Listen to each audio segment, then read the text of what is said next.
The desert wind carried dust across the reservation road as Thomas Begay walked toward his truck after finishing his shift at the trading post. The 60-year-old Navajo man moved slowly, his weathered hands gripping a small paper bag containing medicine for his wife's arthritis. The sun hung low on the horizon, painting the red rocks of Monument Valley in shades of gold and crimson. Thomas had worked at the same trading post for 37 years, selling handmade jewelry and traditional crafts to tourists who came seeking authentic Native American culture.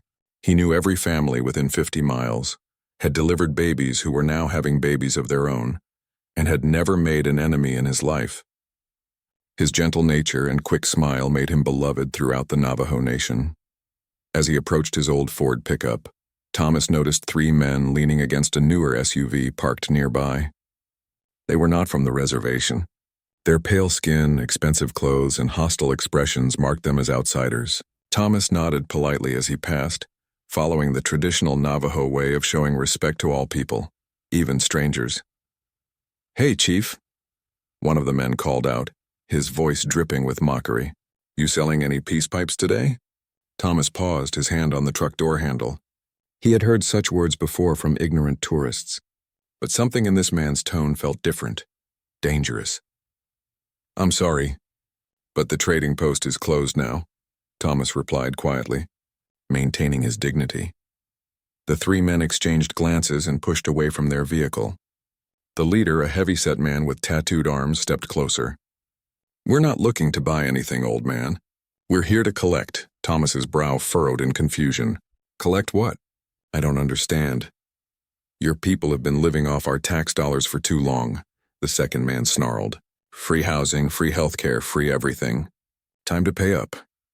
The third man, younger but equally hostile, circled around to block Thomas's path to the driver's door. "Yeah, this is our land anyway. You people just happened to be here when we arrived." Thomas felt his heart begin to race. He had encountered prejudice before, but never such naked aggression. "Please, I don't want any trouble," he said, raising his hands peacefully. "I'm just trying to get home to my family." The leader laughed harshly. "Family? You mean the welfare queens and drunks you're related to?" Something inside Thomas stirred at the insult to his loved ones, but he forced himself to remain calm. His father had taught him that anger was a poison that hurt the one who carried it, more than the one it was directed toward. "My family are good people," he said simply. "Hard-working people. Hard-working." The second man spat on the ground near Thomas's feet. "The only thing you people work hard at is finding new ways to take our money." The situation was escalating beyond anything Thomas had experienced. He could see the trading post owner's car was gone, and the nearest neighbor was miles away. The 3 men seemed to grow bolder as they realized how isolated they were. "Look, I have $23 in my wallet," Thomas offered, his voice steady despite his fear. "Take it if you need money. I just want to go home." The leader's face twisted with rage. "This isn't about your pocket change, old man. This is about justice. Your kind has been getting a free ride for centuries while real Americans work their asses off." Thomas tried to step toward his truck, but the younger man shoved him backward. The push was hard enough to make the older man stumble, and his medicine bag fell to the ground, pills scattering across the dusty earth. "That's my wife's medication," Thomas said, bending to gather the scattered pills. "She needs it for her pain." "The only pain here is what you people have caused this country," the leader said, kicking at the pills Thomas was trying to collect.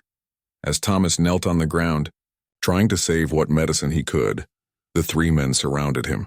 The desert had grown quiet except for the wind whistling through the nearby rock formations. Even the lizards and roadrunners seemed to sense the danger and had disappeared.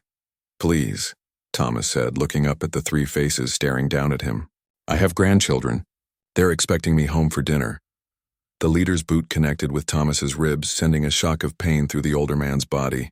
"Maybe next time you'll think twice before taking handouts from the government." Thomas doubled over, gasping for breath. He had never been struck by another human being in his entire life.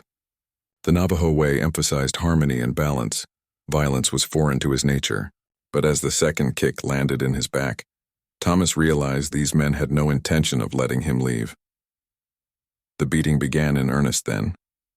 Fists and boots rained down on the defenseless man as he curled into a protective ball on the desert floor. The attackers took turns, calling him names that cut deeper than their physical blows. They accused him of being a burden on society, of taking what didn't belong to him, of being less than human. Through the haze of pain, Thomas thought of his son Marcus, who was attending college 2 states away. Marcus was studying to become a doctor, determined to return to the reservation and help his people. Thomas had worked extra shifts for years to help pay for his son's education, believing that knowledge was the path to a better future for the Navajo nation.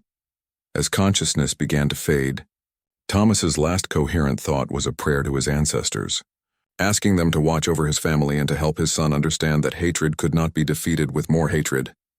The sacred mountains that surrounded Navajo land seemed to blur and shift as darkness closed in around him. The 3 men stood over Thomas's motionless form as the sun disappeared behind the mesa.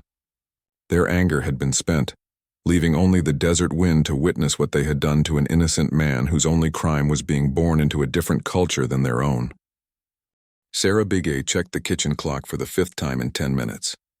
Her husband Thomas was never late for dinner, especially when she had spent the afternoon making his favorite mutton stew. The aroma filled their small home on the reservation, mixing with the scent of fresh fry bread cooling on the counter. Their granddaughter Emma, only 7 years old, sat at the table with her coloring books, occasionally asking when Grandpa would arrive. Maybe he stopped to help someone, Sarah told herself, though worry gnawed at her stomach. In 38 years of marriage, Thomas had always called if he would be delayed. She tried his cell phone again, but it went straight to voicemail. The old flip phone he carried barely worked on the best of days, and coverage was spotty across the reservation. By 8 o'clock, Sarah's concern had transformed into genuine fear. She called her neighbor Robert Yazzie, who lived closer to the trading post. Robert promised to drive the route Thomas would have taken home, checking for any sign of car trouble or accident. The desert roads were dangerous at night, and vehicles sometimes slid off into arroyos where they couldn't be seen from the main path. Robert found Thomas's truck first, sitting empty in the trading post parking lot with the driver's door slightly ajar. The keys dangled from the ignition, and Thomas's wallet lay on the passenger seat undisturbed. Robert called out his friend's name, but only the wind answered. He circled the building twice before his flashlight beam caught something that made his blood run cold. Thomas lay motionless behind the trading post, his body twisted at an unnatural angle. His clothes were torn and bloody, his face so swollen that Robert almost didn't recognize him. Scattered around the unconscious man were white pills, trampled into the dirt. Robert dropped to his knees, pressing his ear to Thomas's chest, praying to hear a heartbeat. The sound was faint but steady. Thomas was alive, but barely. Robert immediately called for an ambulance, though he knew it would take at least 40 minutes to reach their remote location. He then called Sarah, struggling to find words that would prepare her without sending her into complete panic. Sarah, I found Thomas. He's hurt badly. I'm staying with him until help arrives. The drive to the hospital in Flagstaff took 2 hours through winding mountain roads. Sarah sat in the waiting room, holding Emma's small hand while family members arrived throughout the night. Word traveled fast across the reservation. Thomas had friends in every chapter house, relatives in every clan. By dawn, the hospital waiting room was filled with people who had driven hundreds of miles to offer support. Dr. Martinez, the emergency room physician, finally emerged after 6 hours of surgery. His expression was grave as he approached the family. Mr. Bigay has suffered severe injuries, he explained. 3 broken ribs, a punctured lung, internal bleeding, and significant head trauma. We've stabilized him, but he's in a coma. The next 72 hours will be critical. Sarah's legs nearly gave out. Her sister Mary caught her arm, helping her to a chair. Who would do this to Thomas? Mary whispered. He's never hurt anyone in his life. Detective Lisa Chen arrived that afternoon to interview the family. She was a Native American woman herself, working for the tribal police, and her face showed both professional concern and personal anger as she reviewed the case. This appears to be a hate crime, she said quietly. The witnesses saw a white SUV leaving the area around the time Robert estimates the attack occurred. The detective explained that the trading post's security camera had been vandalized, its lens spray-painted black sometime before the assault. This suggested the attack was planned, not random. She assured the family that every resource would be dedicated to finding the perpetrators, but her eyes revealed the challenge they faced. The reservation covered thousands of square miles, and the attackers had a significant head start. Back at Arizona State University, Marcus Bigay was cramming for his organic chemistry exam when his phone rang. His mother's voice, thick with tears, delivered news that shattered his world. The textbooks fell from his hands as Sarah described what had happened to his father. Marcus's roommate found him 20 minutes later, sitting on the floor staring at nothing, tears streaming down his face. "I have to go home," Marcus told his roommate Jamie, who was also studying pre-med. "I have to see him." Jamie helped Marcus pack a bag and offered to drive him to Arizona, but Marcus was already calculating the fastest route home. The 8-hour drive stretched before him like an eternity. Every mile would be agony, knowing his gentle father lay fighting for his life while the men who hurt him remained free. As Marcus loaded his car, he felt something he had never experienced before. Rage burned in his chest, hot and consuming. His father had taught him the Navajo way of harmony and balance, but those teachings felt meaningless now. How could there be balance when evil men attacked innocent people? How could there be harmony when hatred ran so deep that strangers would beat an old man nearly to death? The drive home became a journey through his own darkness. Marcus found himself imagining what he would do if he found the men who hurt his father. Violence had never been part of his nature, but now it whispered seductive promises of justice. His hands gripped the steering wheel until his knuckles turned white, and he pressed the accelerator harder with each passing mile. At the hospital, Thomas remained unconscious, surrounded by machines that monitored his vital signs. Sarah rarely left his bedside, speaking to him in Navajo, telling him about everyone who had come to visit. Traditional healers arrived to perform ceremonies, burning sage and offering prayers to the holy people for Thomas's recovery. The reservation community rallied around the family in ways that demonstrated the strength of Navajo culture. Food appeared at their home daily. People offered to care for Emma, to handle Thomas's affairs, to do whatever was needed. But underneath the support, anger simmered. This attack wasn't just against Thomas Bigay, it was against all of them. News of the assault spread beyond the reservation through social media and local news reports. Thomas's story touched people across the country who were horrified by such senseless brutality. Messages of support poured in from strangers, along with offers of financial help for medical expenses. But for Marcus, racing through the desert night toward home, none of that mattered. All that mattered was reaching his father's bedside, and then finding a way to make the people responsible pay for what they had done. The young man who had spent his life studying to heal people now found himself consumed with thoughts of revenge. Marcus arrived at the hospital as the desert sun painted the sky in shades of purple and gold. He had driven straight through the night, stopping only for gas and coffee, his mind spinning with rage and grief. The familiar landscape of his homeland looked different now, somehow more fragile, as if the violence done to his father had cracked something fundamental about the safety he had always felt there. In the intensive care unit, Marcus barely recognized the man lying in the hospital bed. Thomas's face was so swollen and bruised that his features were distorted beyond recognition. Tubes and wires connected him to machines that beeped and hummed in a mechanical rhythm. Sarah sat beside the bed holding her husband's hand and singing traditional healing songs in their native language.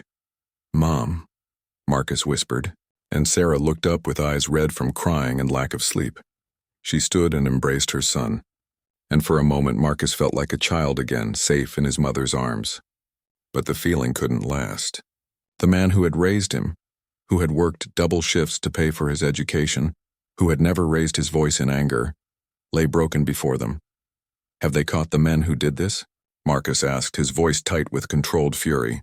Sarah shook her head. "Detective Chen says they're following leads, but so far nothing solid. The SUV was probably stolen and there were no other witnesses." Marcus pulled a chair close to his father's bedside and took the man's other hand. Thomas's fingers felt cold and lifeless. "Dad, it's Marcus. I'm here now. You're going to be okay." Dr. Martinez appeared in the doorway and gestured for Marcus to join him in the hallway. The physician's expression was carefully neutral, the kind of look medical professionals wore when delivering difficult news. "Your father's condition is stable but critical," the doctor explained. "The head trauma is our biggest concern. We've reduced the swelling in his brain, but we won't know the extent of the damage until he wakes up." "If he wakes up?" The words hit Marcus like physical blows. "What do you mean, if?" "I'm sorry to be so direct, but you need to understand the reality. Your father may never regain consciousness. And if he does, there could be permanent brain damage, memory loss, personality changes. We just don't know yet. Marcus leaned against the wall, feeling the ground shift beneath his feet. His father wasn't just fighting for his life, he was fighting for his very identity. The man who had taught Marcus about honor and dignity might wake up as someone completely different, or might never wake up at all. That evening, Marcus sat with his family in the hospital waiting room as relatives continued to arrive from across the reservation and beyond. His Uncle David, a Vietnam veteran who rarely showed emotion, had tears in his eyes. His cousin Jennifer, who worked as a nurse in Phoenix, had taken emergency leave to be there. Even distant relatives Marcus hadn't seen in years made the journey to show their support. "This is bigger than just our family," his uncle told him.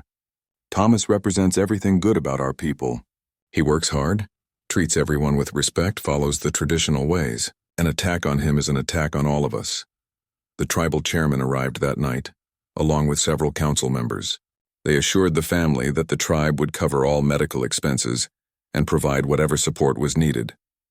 But Marcus could see something else in their faces, something that matched the burning sensation in his own chest. Over the next few days, as Thomas remained unconscious, Marcus watched his community respond to the attack.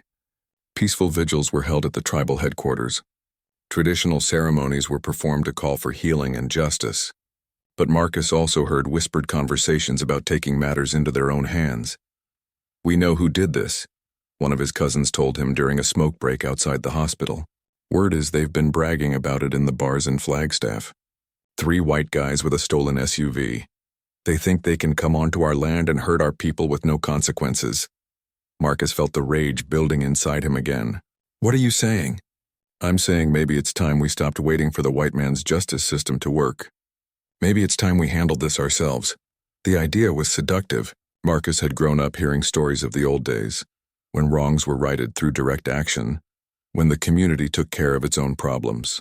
The modern world of lawyers and police reports felt inadequate in the face of such brutality. But then he remembered his father's voice, telling him stories of the long walk, when the cavalry forced their people from their homeland. Thomas had always emphasized that violence only led to more violence, that the Navajo people had survived by being stronger than their enemies' hatred. Detective Chen visited the family again, bringing both hope and frustration. "We've identified 2 of the suspects," she reported. "Brothers named Mike and Danny Carlson from Flagstaff. They've been arrested before for assault and drunk driving. We're close to finding them." "What about the 3rd man?" Sarah asked. "Still working on that. But we will find them all. I promise you that." After the detective left, Marcus walked outside into the desert air. The hospital was built on a hillside, offering a view of the vast Navajo nation stretching to the horizon. This was his father's world, a place where every mesa and valley had a story, where every family was connected to every other family through clan relationships that went back centuries. His phone buzzed with a text message from his roommate Jamie back at school. "Professors are asking about you. Do you need more time? Your organic chemistry exam can be rescheduled." The message reminded Marcus of the life he had been living just days before. Medical school applications, study groups, dreams of becoming a doctor and returning to help his people. All of that seemed distant now, like memories from someone else's life. A new text arrived from his cousin Robert. "Found out where the Carlson brothers are hiding. Some friends want to pay them a visit tonight. You in?" Marcus stared at the message for a long time. Part of him wanted to say yes, to join his family in seeking immediate justice. But another part of him, the part that had been shaped by his father's teachings, hesitated. He thought about Thomas lying in that hospital bed, fighting for his life while the men who had hurt him remained free. He thought about the years his father had worked to pay for his education, the dreams they had shared about Marcus becoming a healer for their people. The desert wind carried the scent of sage and juniper, familiar smells that had comforted him since childhood. Somewhere in the distance a coyote howled, and Marcus remembered his father telling him that coyotes were tricksters who could lead people down dangerous paths if they weren't careful. As the sun set behind the mesas, painting the sky in brilliant oranges and reds, Marcus made his choice. He deleted his cousin's message without responding and walked back into the hospital, where his father still fought for life and his family still waited for justice. On the 5th day, Thomas Bigay's eyes fluttered open. Sarah was dozing in the chair beside his bed when she heard a soft sound, like someone trying to speak. She looked up to see her husband's dark eyes staring at her, confused but alert. For a moment, she couldn't breathe. Then she was on her feet, pressing the call button for the nurse while tears streamed down her face. "Thomas? Can you hear me?" she whispered in Navajo, taking his hand gently. His lips moved, but no sound came out. A breathing tube still occupied his throat, and his entire body seemed stiff and unresponsive. But his eyes tracked her movement, and when she squeezed his hand, he squeezed back weakly. Dr. Martinez arrived within minutes, followed by a team of nurses and specialists. They performed tests that seemed to take forever while the family waited in the hallway. Marcus paced back and forth, afraid to hope but unable to stop himself from imagining his father's recovery completely.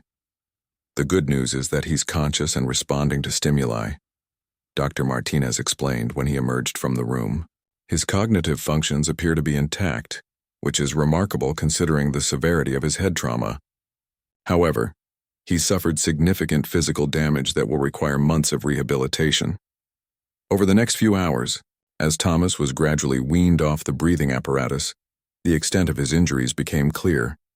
His left arm was partially paralyzed.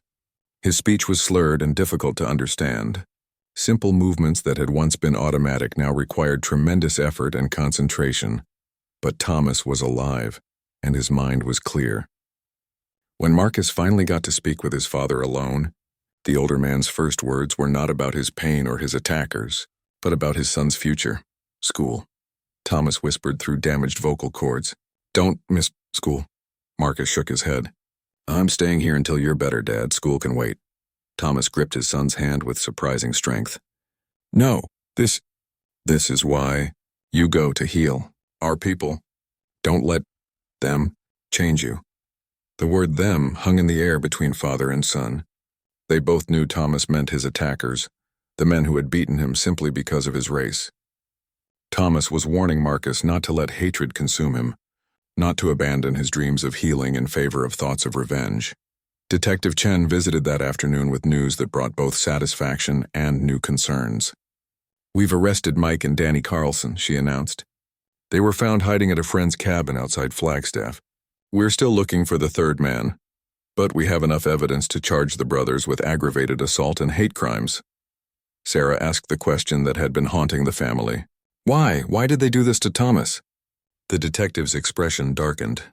According to witnesses at the bar where they were drinking before the attack, they were angry about a recent tribal casino expansion. They blamed Native Americans for taking jobs in land that they felt belonged to white people. Alcohol fueled their rage, but the hatred was already there. After Detective Chen left, Marcus sat with his father in silence. The machines monitoring Thomas's vital signs beeped steadily, a reassuring sound that meant life continued despite the brutality they had endured. But Marcus struggled with the knowledge that his father had been beaten because of ignorance and prejudice that seemed impossible to combat. Word of Thomas's awakening spread quickly through the reservation. Visitors came daily, bringing traditional foods, handmade crafts, and most importantly, stories. They talked about Thomas's kindness over the years, his willingness to help anyone in need, his dedication to preserving Navajo culture and language. Marcus listened to these stories and began to understand something profound about his father's life. Thomas had spent decades building bridges between the Navajo Nation and the outside world. He had treated every customer at the trading post with respect, regardless of their race or background.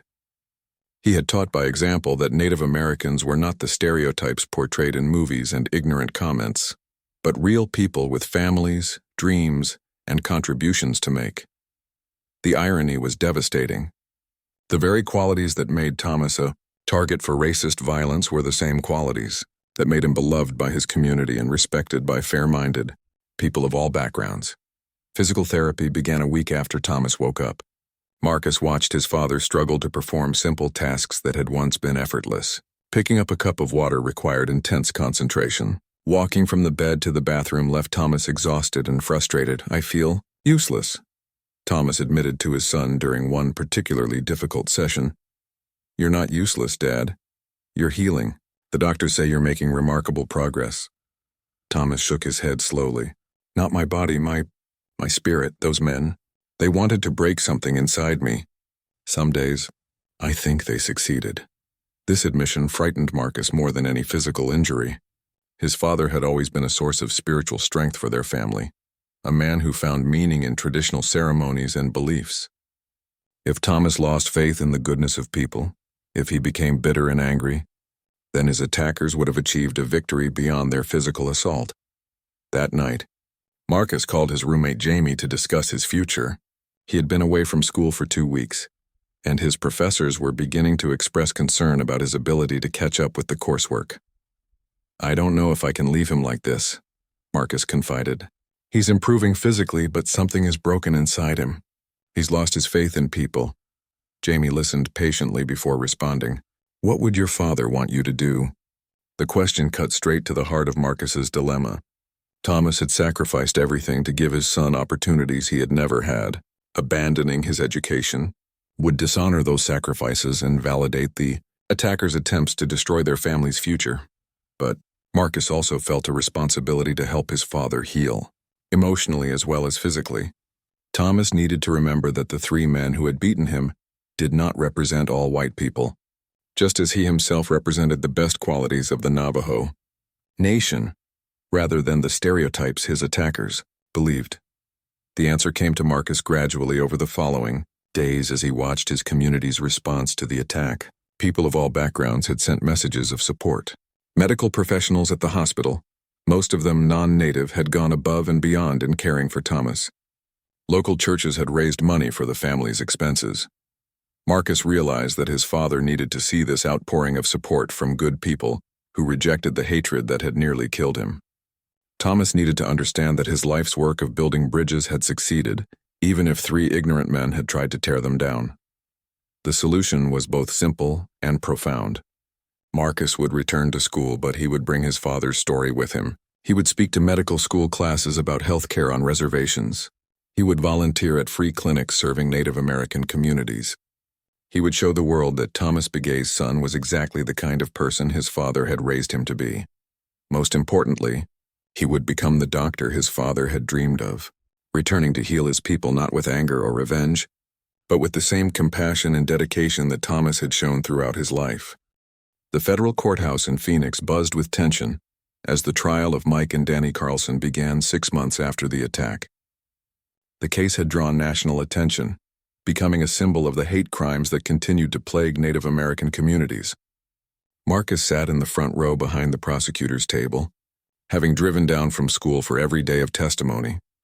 Thomas had made remarkable progress in his recovery, though he still walked with a cane and his left arm remained weak. More importantly, his spirit had slowly begun to heal.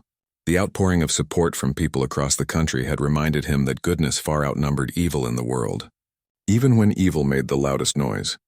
Federal prosecutor Amanda Rodriguez had built a strong case. Security footage from businesses near the trading post showed the defendant's SUV in the area at the time of the attack. DNA evidence linked them to the scene. Most damning of all, recorded jailhouse phone calls revealed the brothers discussing the assault and expressing no remorse for their actions. "We showed that old Indian what happens when his people get too comfortable," Mike Carlson had said to his girlfriend during one monitored call. "Maybe next time they'll remember their place." The defense attorney, Robert Harrison, attempted to portray his clients as drunk and confused rather than malicious. He argued that the assault was the result of excessive alcohol consumption and poor judgment, not racial hatred. But the prosecution's evidence painted a clear picture of premeditated violence motivated by prejudice. Thomas took the witness stand on the 3rd day of trial. Marcus watched his father walk slowly to the front of the courtroom, his cane tapping against the marble floor. Despite his physical limitations, Thomas carried himself with dignity that commanded respect from everyone present, including the defendants who had tried to destroy him. Prosecutor Rodriguez led Thomas through his testimony with gentle but thorough questioning. Thomas described his work at the trading post, his family, his lifelong commitment to peaceful coexistence between native and non-native peoples. His voice was still somewhat slurred from his injuries, but his words carried power that resonated throughout the courtroom. "I never hurt anyone in my life," Thomas said, looking directly at the jury. "I worked hard, paid my taxes, raised my children to respect all people. Those men beat me because of what I looked like, not because of anything I had done. When asked about the lasting effects of the attack, Thomas spoke carefully, but honestly. My body will heal mostly, but they took something from me that I'm still trying to get back. They took my feeling of safety in my own homeland. They made me afraid of strangers for the first time in my life. Defense attorney Harrison's cross-examination was respectful but pointed. He tried to suggest that Thomas might have provoked the attack somehow, perhaps through misunderstood words or gestures. But Thomas remained calm and consistent in his responses, making it clear that he had done nothing except try to get home to his family. The courtroom was packed with supporters from the Navajo Nation. Marcus looked around and saw faces he had known since childhood, people who had driven hundreds of miles to witness this moment. Their presence sent a clear message that Thomas Begay was not alone, that an attack on one of them was an attack on all of them. The prosecution called additional witnesses, including Robert Yazzie, who had found Thomas bleeding in the parking lot. Robert's testimony was particularly powerful as he described the scene that night, his voice breaking as he recalled thinking his friend was dead. Medical experts testified about the severity of Thomas's injuries, explaining how close he had come to death and the long-term effects he would continue to face. Dr. Martinez, who had treated Thomas in the emergency room, told the jury that he had seen combat injuries that were less severe than what the defendants had inflicted on an unarmed 60-year-old man. The defendant's own witnesses proved problematic for the defense. Friends and family members who were supposed to character references instead revealed a pattern of racist comments and behavior. Danny Carlson's ex-wife testified that he frequently made derogatory remarks about Native Americans and had been involved in previous confrontations with tribal members. On the fourth day, the prosecution played the recorded jailhouse phone calls for the jury. The courtroom fell silent as Mike Carlson's voice filled the space, describing the attack in crude detail and expressing satisfaction at having taught that redskin a lesson. Marcus felt his hands clench into fists as he listened to the casual cruelty in the man's voice. This was what his father had faced that night, this pure hatred directed at him simply because of his race. The recording made it impossible for anyone to believe this had been a simple bar fight or a case of mistaken identity. The third defendant, James Wheeler, had finally been arrested just weeks before the trial. His testimony proved devastating to his co-defendants as he agreed to cooperate with prosecutors in exchange for a reduced sentence. Wheeler described how the brothers had specifically targeted Thomas because he appeared to be alone and vulnerable. Mike said we should find one of them by himself and show him what we thought about Indians getting special treatment, Wheeler testified. Danny picked the old man because he looked like easy prey. The defense rested without calling either brother to testify, recognizing that their recorded statements had already revealed their state of mind. In closing arguments, defense attorney Harrison made a final attempt to minimize the charges, arguing that while his client's actions were wrong, they did not rise to the level of federal hate crimes. Prosecutor Rodriguez's closing argument was passionate and clear. She reviewed the evidence systematically, showing how every element proved that this was a premeditated attack, motivated by racial hatred. She reminded the jury that hate crimes were not just attacks on individuals, but assaults on the fundamental American principle that all people deserve equal protection under the law. Thomas Begay represents the best of what it means to be American, Rodriguez told the jury. He worked hard, contributed to his community, and treated all people with respect. The defendants nearly killed him because they could not accept that a Native American man had the same rights they claimed for themselves.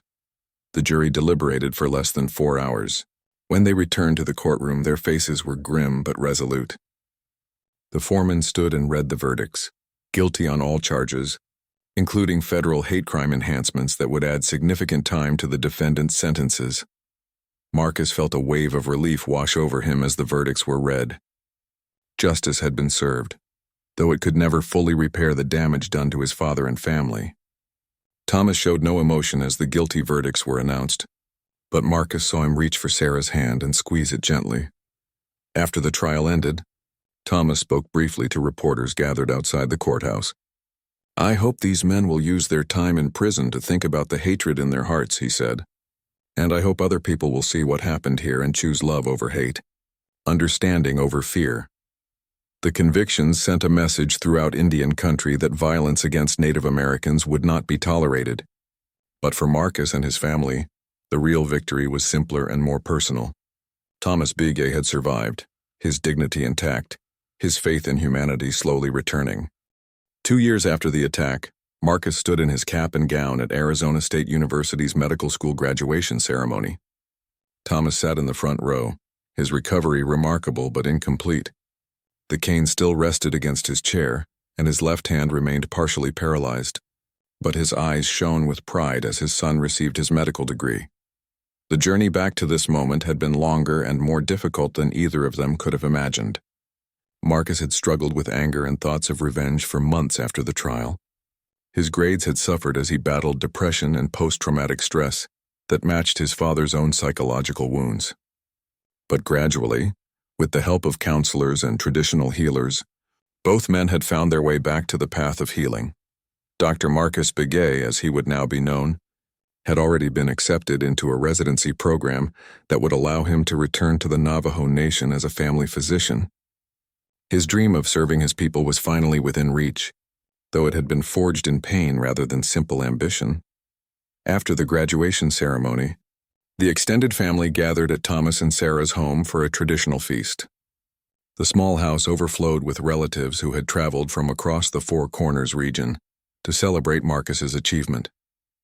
The conversation flowed between English and Navajo, punctuated by laughter and stories that connected the present moment to centuries of tribal history. Thomas had prepared a special gift for his son, something he had worked on during the long months of physical therapy. Despite his limited mobility, he had carved a traditional prayer stick from juniper wood, decorating it with symbols that represented healing and protection. The work had been painstaking, requiring countless hours to complete tasks that his injured hands struggled to perform. "This belonged to your grandfather," Thomas explained as he presented the carved stick to Marcus. "He was a medicine man, a healer like you will be. He taught me that the greatest power comes not from hurting others, but from helping them become whole again." Marcus accepted the gift with trembling hands, understanding its significance. In Navajo tradition, such objects carried the spiritual power of previous generations, connecting the recipient to ancestral wisdom and responsibility. By giving him this prayer stick, Thomas was formally recognizing Marcus as a healer and entrusting him with the sacred duty to serve his people. As the celebration continued into the evening, Tribal Police Officer Danny Yazzie arrived with unexpected news.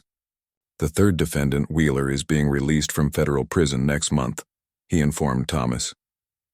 "He served his reduced sentence and will be on probation for 3 years. I thought you should know in case you wanted to take any precautions." The news cast a temporary shadow over the gathering. Wheeler had cooperated with prosecutors and received only 5 years in prison, while the Carlson brothers would serve 15 years each. Some family members expressed anger that any of the attackers would be free so soon, but Thomas surprised everyone with his response. "I hope he learned something during his time in prison," Thomas said quietly. "Hatred is a poison that hurts the person who carries it more than the person it's directed toward. Maybe now he can choose a different path." Marcus marveled at his father's capacity for forgiveness, though he knew it had not come easily. Thomas had spent months working with traditional counselors and Christian ministers to overcome the bitterness that had initially consumed him after the attack. The process had been as difficult as his physical rehabilitation, requiring him to confront his own capacity for hatred while choosing to embrace healing instead. A week later, Marcus was packing his belongings for the move to his residency when Tribal Chairman Robert Bigay called with an unusual request. A group of young white activists from Phoenix wanted to visit the reservation to show support for Native American rights and to apologize for the actions of the men who had attacked Thomas. They had organized a motorcycle ride from Phoenix to the reservation, calling it a ride for reconciliation. "They want to meet with your father specifically," the chairman explained. "They say his story inspired them to learn more about our history and culture. They've been working with Native American advocacy groups for over a year now, trying to fight prejudice in their own communities." Thomas was hesitant at first. The idea of meeting with more white strangers brought back memories of that terrible night at the trading post. But Marcus encouraged his father to consider the request, sensing that it might provide an opportunity for both sides to heal. On a crisp autumn morning, 23 motorcycles rumbled into the trading post parking lot where Thomas had been attacked. The riders were young men and women, many covered in tattoos and leather, who looked nothing like the stereotypical image of Native American allies. But their sincerity was evident as they removed their helmets and approached Thomas with genuine respect. Their leader, a woman named Jessica Martinez, spoke for the group. "Mr. Begay, we came here because what happened to you broke our hearts. We want you to know that those men don't represent us or the America we believe in. We've been working in our communities to fight the kind of hatred that led to your attack." Thomas listened as the riders explained their journey. They had spent months educating themselves about Native American history, visiting museums and cultural centers, attending lectures by tribal scholars. They had confronted racist attitudes in their own families and friend groups, sometimes at significant personal cost. Several had lost relationships with people who could not accept their commitment to fighting prejudice. "We can't undo what was done to you," Jessica continued, "but we can promise to spend our lives making sure it doesn't happen to others. We want to build the bridges that hatred tries to tear down." Marcus watched his father's face as he processed the writer's words. Slowly, Thomas stepped forward and extended his hand to Jessica. "You honor me with your presence," he said in the formal manner reserved for important occasions. "Your journey shows that good people can choose to stand against evil, even when it's difficult." The riders had brought gifts collected from Native American artisans in Phoenix, items they had purchased at fair prices to support indigenous artists. They also presented Thomas with a leather jacket bearing patches from motorcycle clubs across the Southwest, each group having contributed to show their solidarity. But the most meaningful gift was a thick folder containing hundreds of letters from people who had heard Thomas's story. Students from elementary schools had drawn pictures showing Native Americans and white people holding hands. High school classes had written essays about fighting prejudice. Adults shared their own experiences of overcoming inherited racism and choosing to embrace diversity. "Your story changed us," one of the writers told Thomas. "When we heard what happened to you and how you chose forgiveness over revenge, it made us want to be better people." As the day progressed, the trading post became an impromptu cultural center. Thomas and other tribal members shared stories about Navajo history and traditions. The writers asked thoughtful questions, clearly having done their homework about the culture they were seeking to support. Several purchased authentic crafts and jewelry, understanding that economic support was as important as symbolic gestures. Marcus found himself deeply moved by the interactions he witnessed. These strangers had traveled hundreds of miles not for tourism or adventure, but to acknowledge a wrong and commit themselves to preventing future violence. They represented the kind of allies his father had always believed existed, people who would stand up for justice when it mattered most. As the sun began to set behind the familiar mesas, the riders prepared to depart. They had accomplished their mission of showing solidarity, but more importantly, they had given Thomas something precious, proof that his faith in humanity's capacity for goodness was justified. Thomas stood with his family as the motorcycles roared to life, their riders waving goodbye as they headed back toward Phoenix. The sound echoed off the red rocks, a rumbling farewell that seemed to carry a promise of continued friendship and mutual support. "Dad," Marcus said as the last motorcycle disappeared over the horizon, "you were right all along. Good people outnumber the bad ones. They just sometimes take longer to show up." Thomas nodded, leaning heavily on his cane but standing tall with dignity restored. "Hatred is loud and quick to act," he replied. "But love is stronger even when it moves slowly." Those young people proved that today. As the family walked back toward their home, Marcus felt the weight of the prayer stick in his backpack, along with the responsibility it represented. He would carry his grandfather's wisdom and his father's example into his medical practice, treating all patients with the same respect and compassion that Thomas had shown throughout his life. The attack had been meant to break them, to prove that Native Americans were vulnerable and unwelcome in their own homeland. Instead, it had revealed the strength of their community and the power of choosing healing over hatred. Marcus Begay rode home that night not as a victim of violence, but as a healer backed by the love of his people and allies, who had proven that goodness could triumph over evil when good people chose to act.